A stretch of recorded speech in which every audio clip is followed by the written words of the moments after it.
We're going to use CSS transitions to morph between our tree and our PagVis. So let's learn a little bit about them by just trying them out with our inspector. So if we add the transition prop to our circle, we can specify the behavior for an attribute of our circle whenever this attribute changes. So for example, we say the transition on R, so for the radius attribute, will happen within 5 seconds.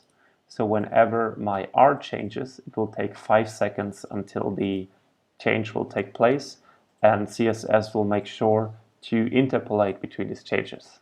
So if I change my R from 10 to 100, it will take 5 seconds until my circle has become to the size of 100.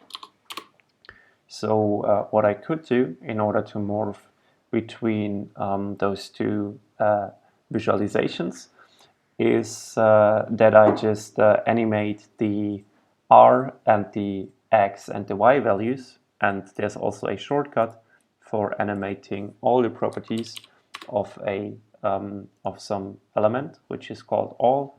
So if I'm using all my attributes are now rendered in a transition, so my circle is moving within 5 seconds whenever I change something about it.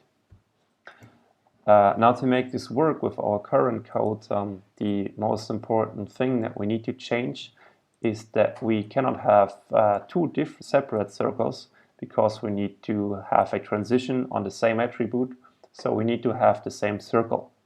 So what we need to do is to render the pag visualization and the tree visualization from the same data structure. So let's create such a data structure. We create a new function, which we are going to call prepare data. And within this prepare data, we are going to create all the data which we have created so far. But our return value will not be two separate data structures, which are called create tree and animals tree. Instead, we are going to, or animals pag and animals tree. Instead, we're going to map over our animals pag, and here we have one pag item, and also the index is specified as the second argument to our map function.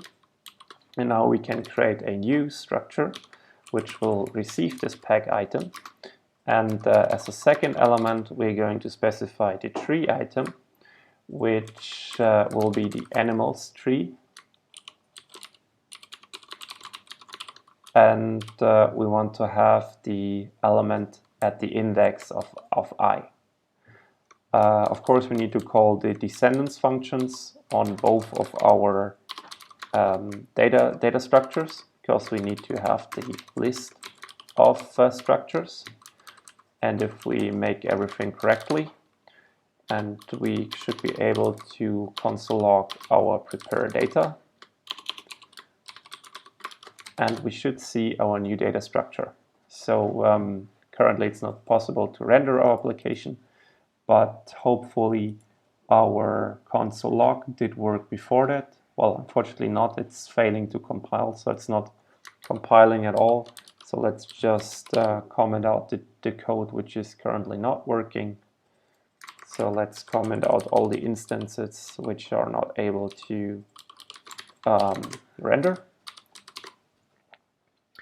And now we should see that we have a list of 10 elements with a pag item and a tree item.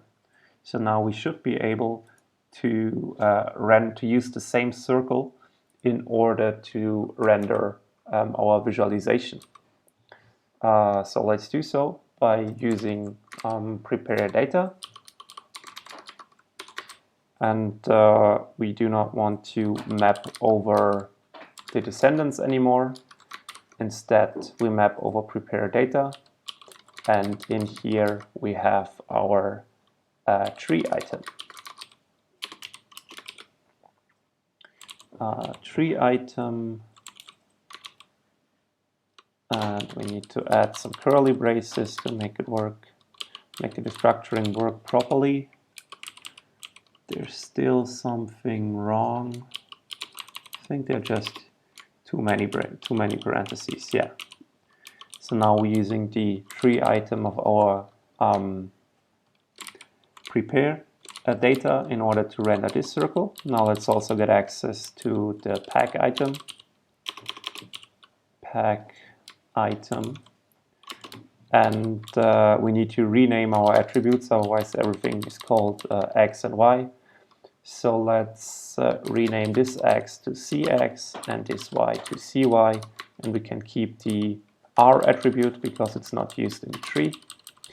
Now let's move this circle up here, and now we say if our toggle is true, we render this circle, and otherwise we render that circle. Now we can remove our animals pack from down here and this outer toggle. So only the inner toggle is actually toggling now which kind of circle is displayed. And we can remove those curly braces. Okay, things starting to look good. Let's remove the links for a second. We reactivate them in a second. And if we, so here we need to see x and to see y. And now we should still be able to toggle between our trees, but we're using the same data structure. But we want to go even one step further, and we want to use the same circle. So let's move the toggle even one more level deep down, and let's say if the toggle is true, then we use x, otherwise cx. If the toggle is true, we use y, otherwise cy. And if the toggle is true, we use 10, and otherwise we use r. Now we can remove this circle, and we can remove the outer toggle once more. And now we have only one circle, which is used either for the pack visualization or for the tree visualization. We need to make the fill transparent once more. And the stroke to black. Very good. And the only step missing in order to add the transition between our two states is to add our style property with transition. And we want to transition on all of our attributes within 5 seconds. So it's really slow, but we have a lot of time to watch our morph. And now if we morph things, we'll see that our circles are slowly getting bigger and or smaller if we're rendering between those two data structures. And we're still missing our links, but we learned how to use CSS transitions in order to move between different shapes for our circles.